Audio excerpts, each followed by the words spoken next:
Thank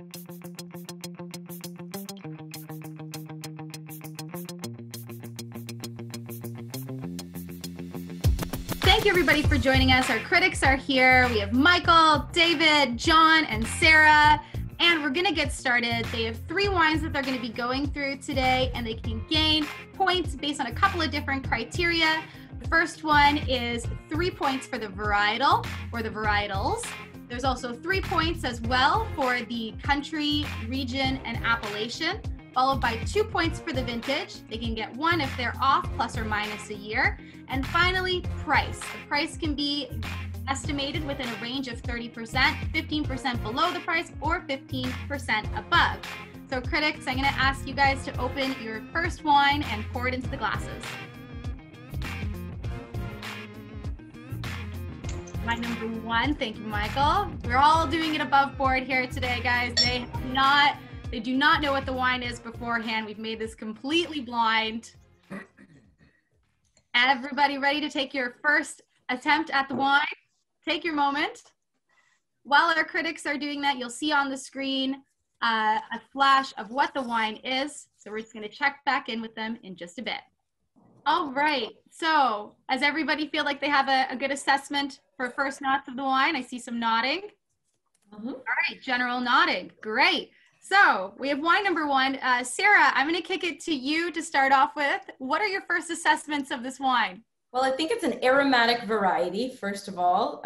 There's quite a bit of perfume and floral, grapefruit on the nose. And when I smell grapefruit on the nose in a white wine, especially one that's high in acid like this, I go to Sauvignon Blanc, and one of the most aromatic white varieties.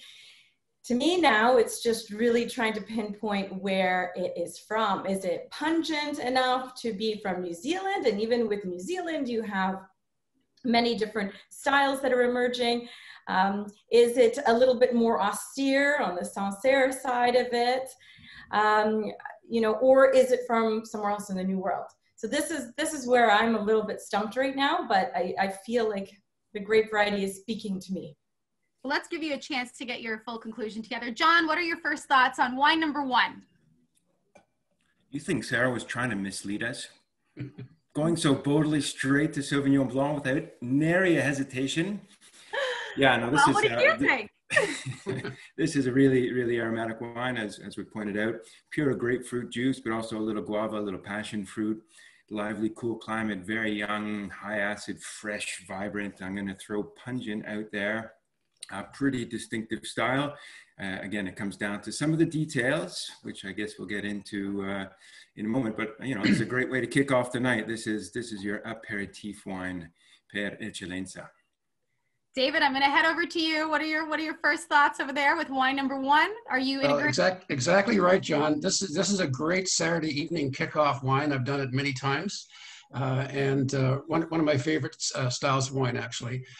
Totally Sauvignon Blanc, like in the first instant on the nose. So I like to follow my first impression. So I'll be sticking with that grape at least for the rest of the night. I really like this wine, actually. It does have that combination of sort of subtropical fruits like the guava, passion fruit, which to me places it in a warmer, sort of moderate to warm climate.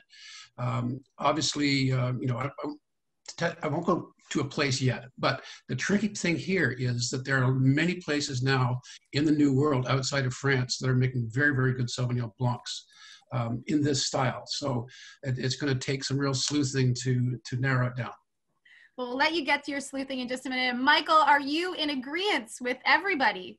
I'm hard pressed not to be, because your first instinct is usually your number 1 instinct. So it's pretty hard not to go with Sauvignon Blanc here. But nobody has an advantage or a disadvantage by all of us thinking that. So let's forget about grape variety for a minute and think about where it comes from. And I agree with David, and I agree with everybody. Actually, there is some tropicality to this. There is some passion fruit and warm climate fruit in here. And there's also some flesh and some unctuousness. So the question is it just a really ripe year in New Zealand? Is it a really ripe year somewhere else?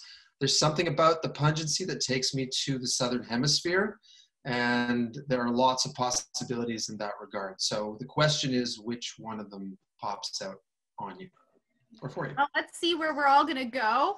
All right, let's see what our critics think in our final deductive moments. This is where they'll be really scoring points. Sarah, I'm going to run back over to you. Don't forget, we are looking for this varietal as well as the country, region, appellation, vintage, and price. Okay. Well, I'm going to stick with my first instinct that this was New Zealand and not something like a Chilean, which I think would be just a little bit more austere and more dry durable. So I'm going to go with Marlborough, New Zealand, 2019 Sauvignon Blanc. Oh, and price, $24.95. All right. John, what do you think? You're in agreement a little bit as well. Let's see where you go. I'm going to go with Verdejo from Rueda in Spain. No, just kidding. I got you there, didn't I? Although Verdejo, the variety, does share a lot of characteristics with Sauvignon Blanc and be this kind of tropical fruit salad. But no, I think this is Sauvignon Blanc. And I think it's also from New Zealand. And what's been really interesting to observe in the last decade or so in New Zealand, the shift away from that former really pungent jalapeno inflected version, now towards this more tropical style, which seems to be not fully across the board, but the most popular style down under there in Marlborough in particular. So I think this is a young wine straight out of the vat, more or less, 2019 Sauvignon Blanc, New Zealand, Marlborough, South Island. And price, you know, these all fall kind of in between 18 and 25. Occasionally they get a little bit higher, but they're pretty nicely packaged there. So I'm going to go $22.95. Right up the middle. All right. All right. David, your thoughts. Have you finished your sleuthing? I have. I'm afraid I'm in agreement. This might be getting pretty boring for folks out there, but I do agree that it's New Zealand. Several places within New Zealand are actually doing good Sauvignon. It's not just Marlborough, although that's certainly the engine of the variety. I've had some good ones from Canterbury, some good ones from Martinborough area as well. But there's something just so familiar about this wine. I'm going to place it in Marlborough. I'm going to dig a little bit deeper and say that it's there's actually 2 or 3 subregions within Marlborough. And given the ripeness of this wine, I'm going to go to the warmest subregion, the Wairau Valley side in Marlborough. I know it's probably not on the label, but sort of have some fun with it. Yeah, I agree that it's young. It's 2019, and I'm going to say the price is about $20 on this one. Thank you. And last but not least in this round, we have Michael. Are you in agreement, Michael? I'd like to be in agreement, but I'm going to shift gears a little bit, if only because it's the difference of opinions that make horse races, and also So You Think You Know Wine episodes. So I'm going to do something a little different. I do believe it's Sauvignon Blanc. I can't believe it could be anything but there's a certain level of tropicality to it that takes me away from New Zealand and there's not enough pungency to go to Chile, but I'm going to say it's actually from South Africa. I'm going to say it's South African Sauvignon Blanc. My instinct is to go to somewhere like Elgin, but I don't know that it's cool enough or herbaceous enough. So I'd like to say Stellenbosch, but I'm going to reverse and I'm actually going to say Elgin. And I'm going to say it's from 2019. I think it's pretty fresh. And my price on that is $21.95. All right. So are we curious to find out what wine number 1 is? Are you ready, everybody? Drum roll, please. Our first wine, number 1, is the Cloudy Bay, Marlborough, New Zealand, Sauvignon Blanc. We have the 2019 vintage. All of you got that one on the nose. And the price for this is $36.95. Yeah. Okay. We Wouldn't have been tremendous value at $22.95, eh? That's right. Yeah. Not a surprising wine, it sounded like, unfortunately. But pretty classic.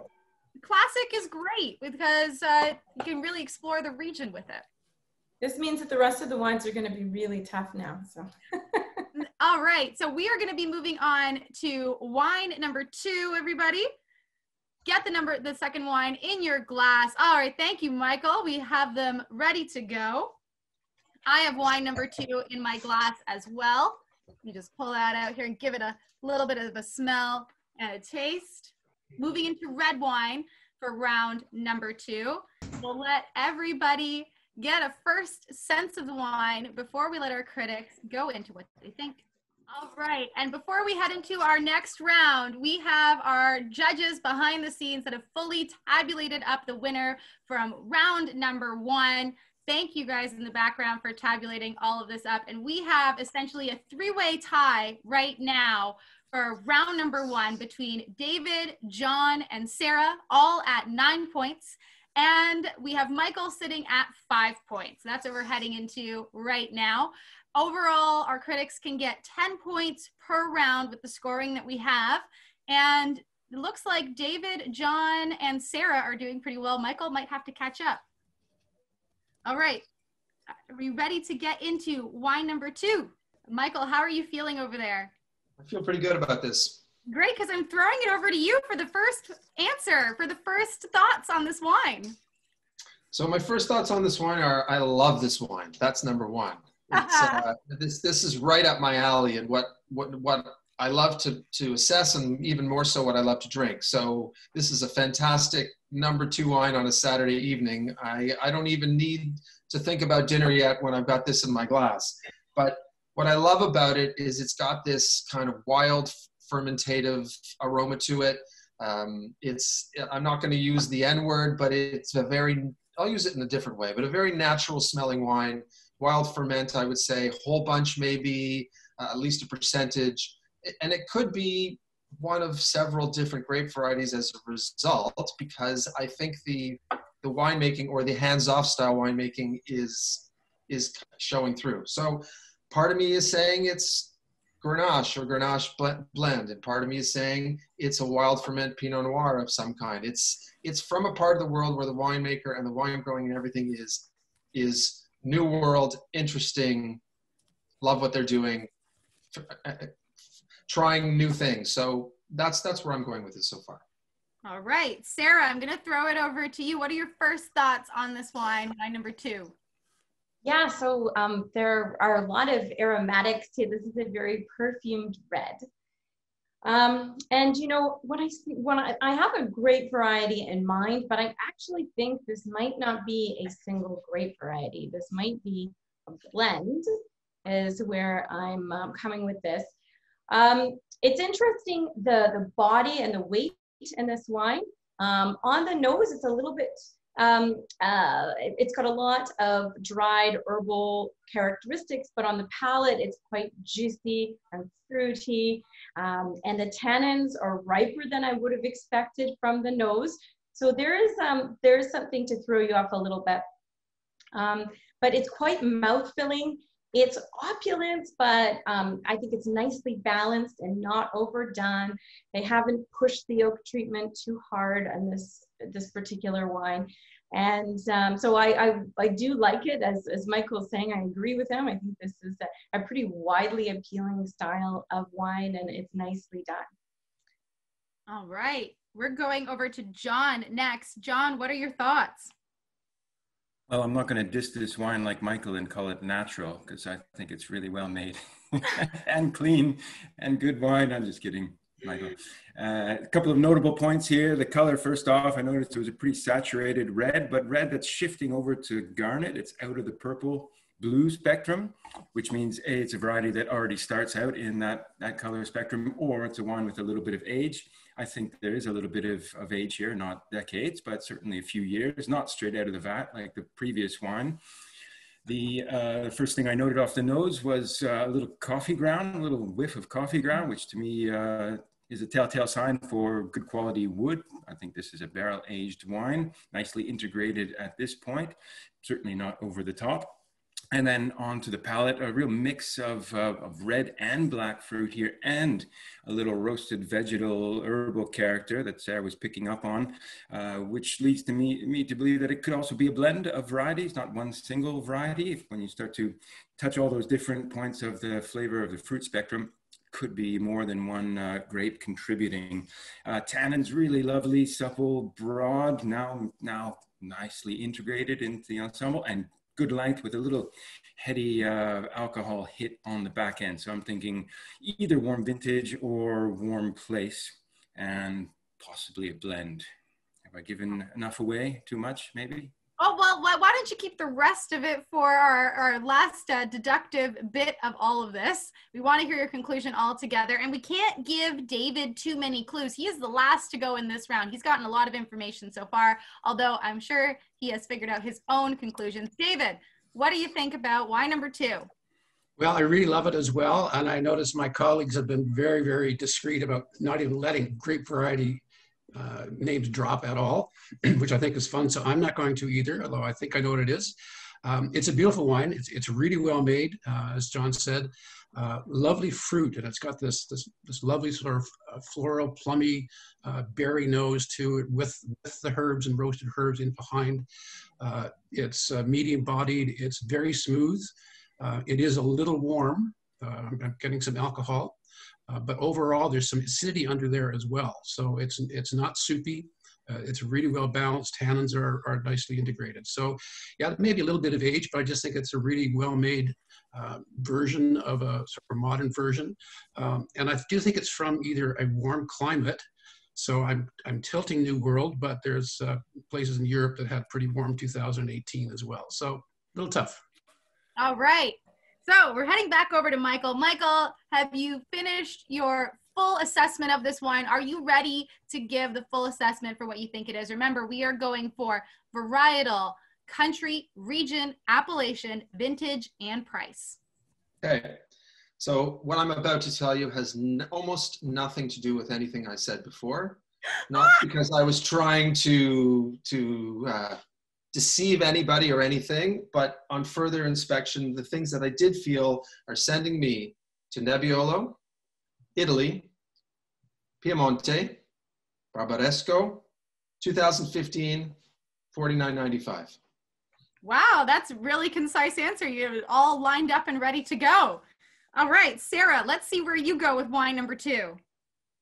So I'm going to Bordeaux. So I'm staying in the old world with this wine. And, you know, it was tough because I just couldn't make the leap to New World with this because I thought the oak treatment, first of all, was really, really fine. And there was still a little bit of restraint there. I'm going to, you know, I was feeling like there's a lot of maybe some Merlot in there. I'm going to say Mouly en Médoc on the left bank.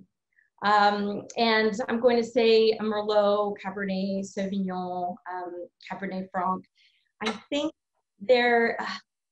this feels more like a 2017 in the amount of age, but the ripeness feels more like 2018.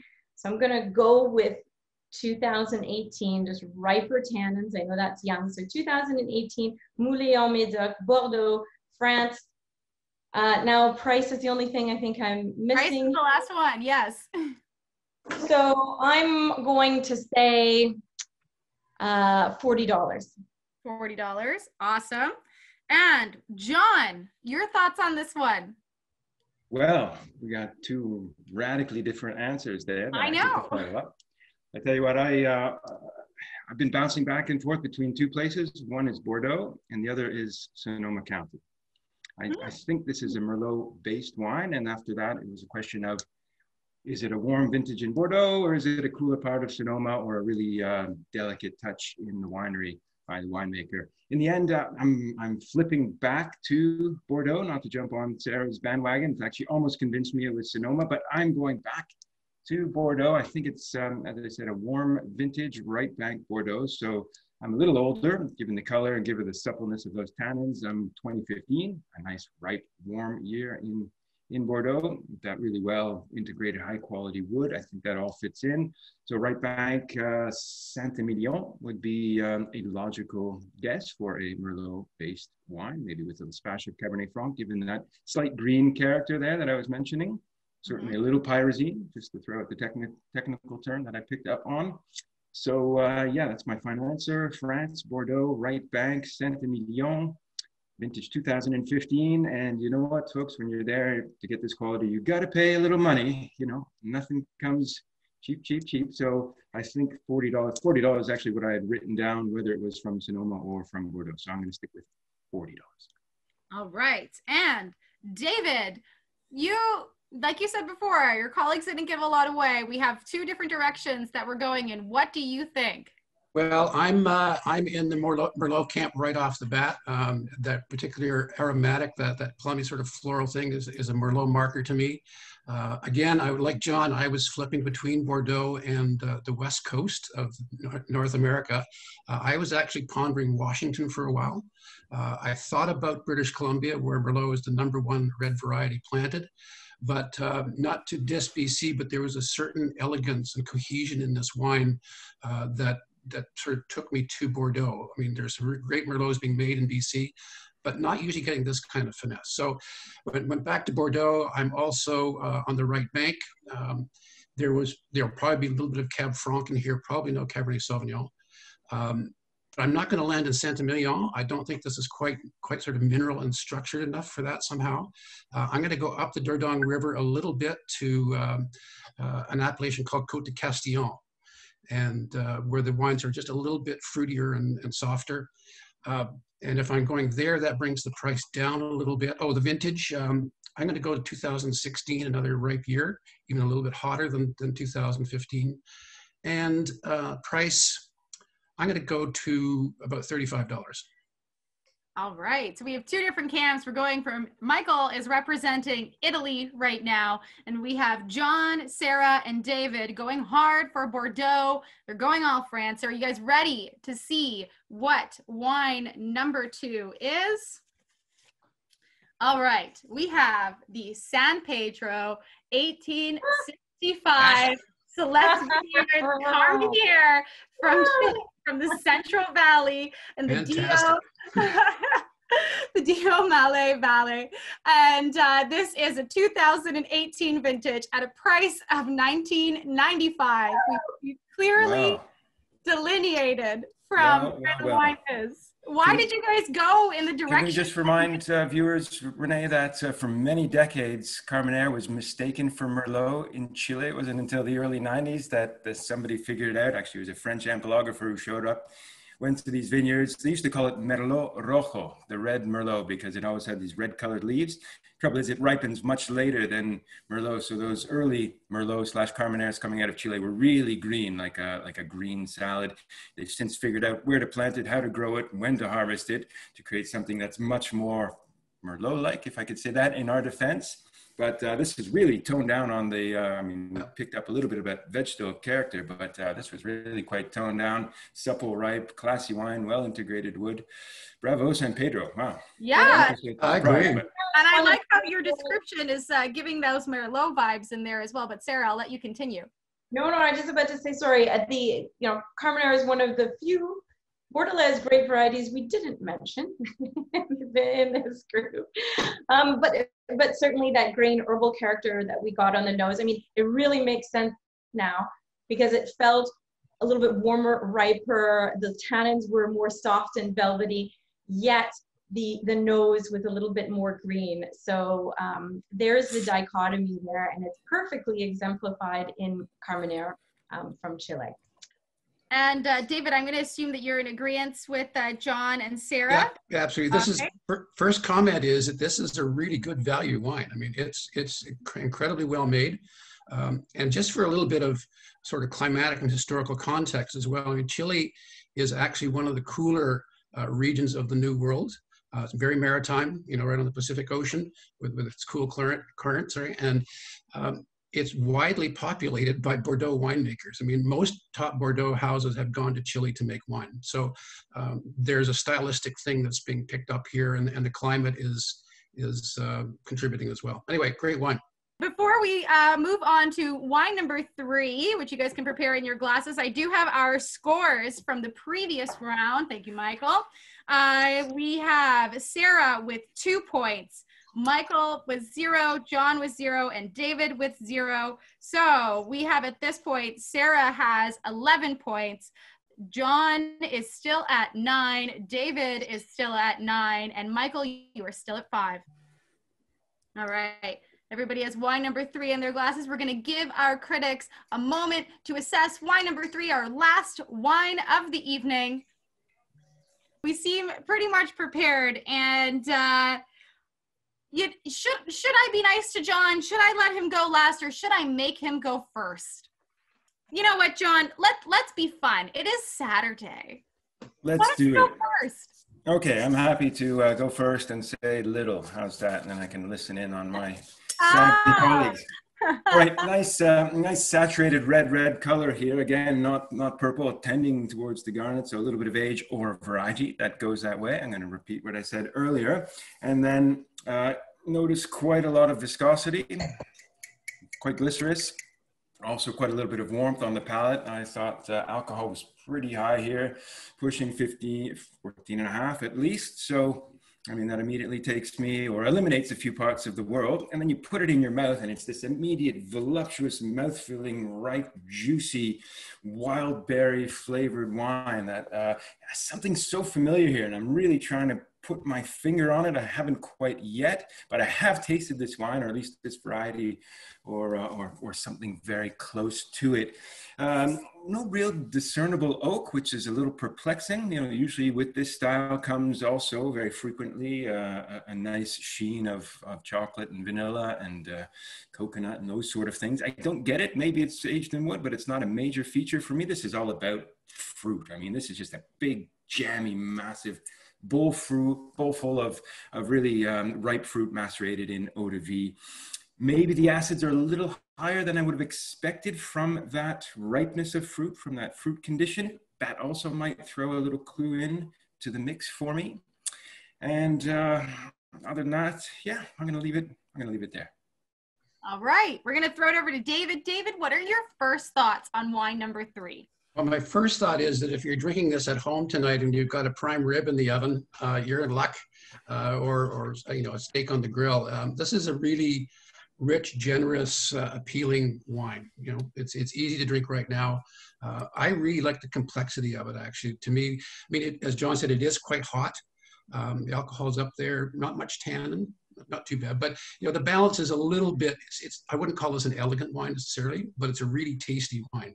And what I like best is the complexity on the nose.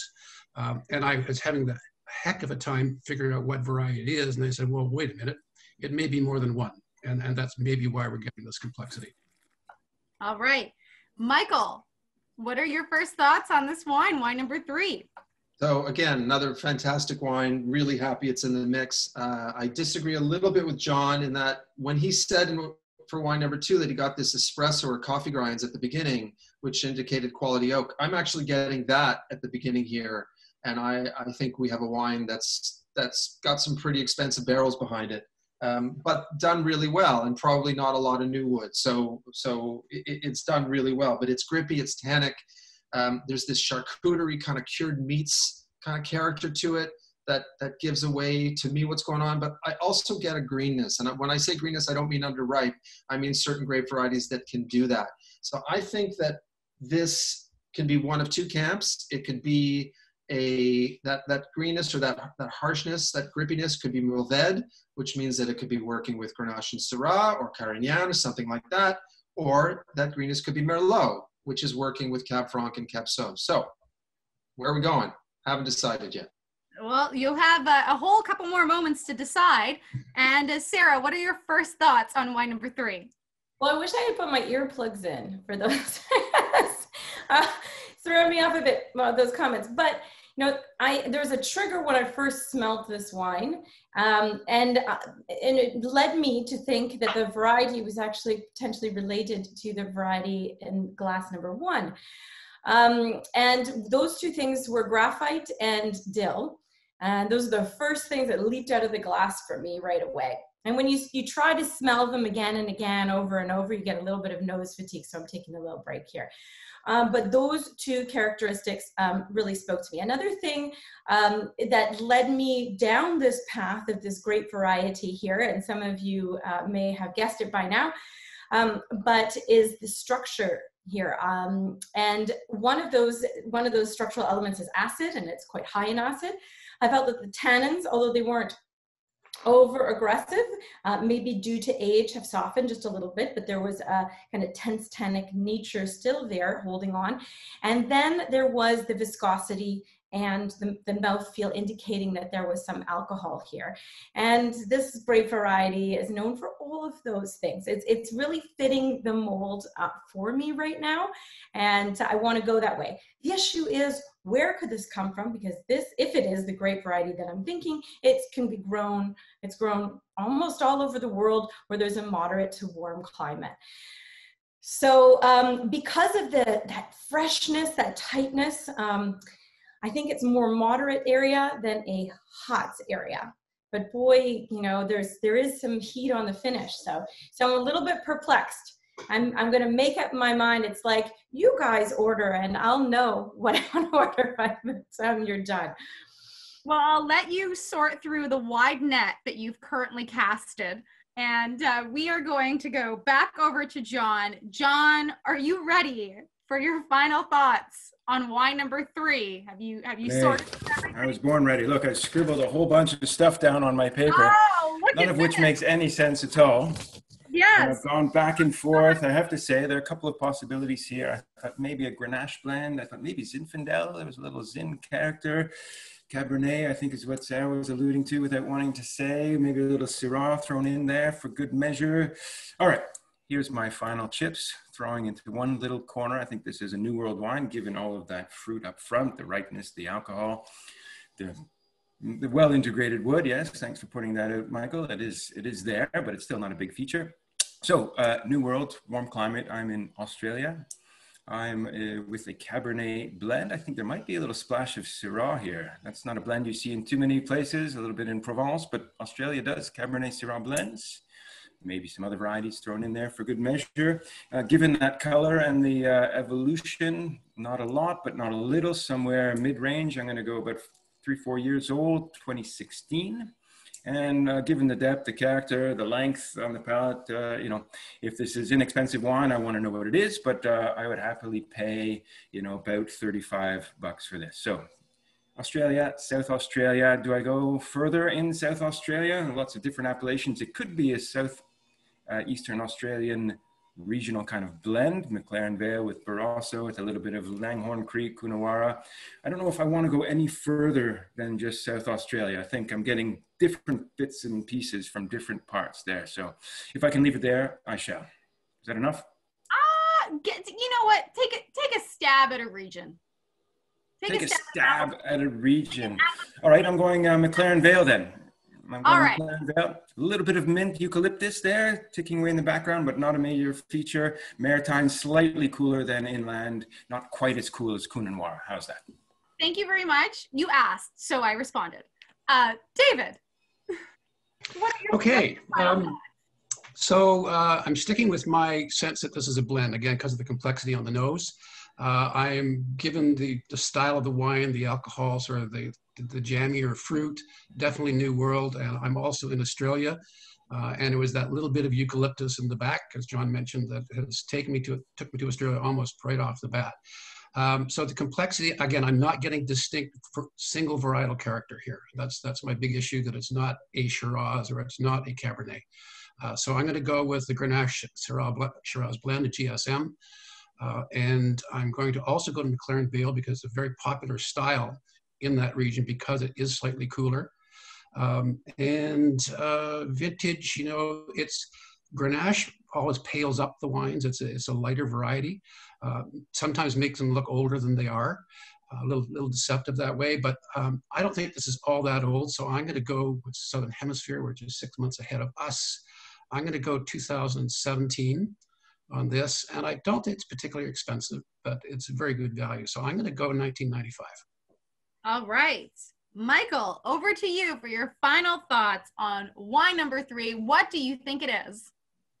I was in France for the longest time, but there is this back end, as David said, eucalyptus, and this back end so Aussiness to it that I cannot get that out of my mind. So I'm going to have to stick with what John and David have gone, but I'm going to go a little different than them. I'm going to say Australia, South Australia. I'm going to say Langhorne Creek. I'll go specific. I'm tempted to say it's a multi-regional blend, like McLaren Vale, Langhorne Creek, but the people who pick the wines for us wouldn't be so devilish as to do that. So I'll stick to Langhorne Creek. I think it's actually Syrah based, but a little bit of Grenache, a little bit of Mourvedre. There could be even a little bit of something else in it. But it's a red blend regardless. And I'm going to say 2016. And price? And price, I think it's a little more expensive than $21.95. I think it's probably in the mid to high 20. I'm going to say $28.95. Thank you. And last but not least for this round, we have Sara. Sara, we have the boys over here. They are in the Australia camp. What are your thoughts? Okay, I'm going to go with Cabernet Sauvignon because I can't get it out of my head now. I'm stuck there. All right. I'll be digging myself a hole. And there might be another variety here, but the Cabernet is most dominant to me. And I think that there's some fine wood treatment on this. Given the amount of structure here, I think I'll put it more in the camp of a wine that's maybe $25 to $27, that area. So I'm going to choose $27. Now, there are two places in the world. One of them is actually Chile again. And that was my first impression, maybe Colchagua in Chile for Cabernet, because there are two places where I get this herbal note. I do get it as they're mentioning, in Australia. It's a hallmark here. And then I find it as well in Chile. So I was trying to decide between two C starting regions, Colchagua and Coonawarra. So you might be in Australia too. I might be in Australia. Okay, I'm going to make my final call. Just to be devil's advocate and thinking that they're being very tricky at the office, I'm going to say Chilean, still Southern Hemisphere, Colchagua, Cabernet Sauvignon, $27, let's say, and vintage is what I'm missing here. So I would say 2017. All right. Are we ready to find out the last wine of the night? Come on, you guys have to be on the edge of your seats for this. Like, who's ready to see it? We have our very last wine of the evening in our little wine line bag here. And we have the Tedeschi Marne 180. 2016 from Veneto, Italy, at a price of $44.95. It took a lot to bite my tongue. Yeah, no kidding. That's wild. Well, that explains the high alcohol, folks. Yes. What was the vintage on there? Sorry again. It's a 2016 Tedeschi, and it's the Marne 180.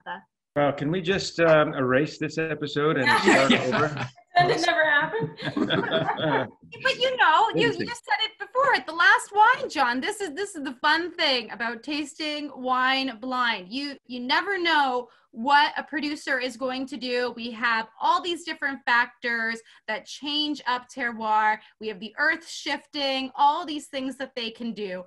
And to be honest, as you were tasting it as a sommelier myself, it was showing very bold and had a lot of mint notes for an Amarone.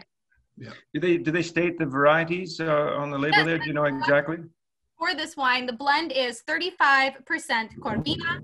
We have 35% Covinone and 20% Rondinella, followed by 10% Rosignonia.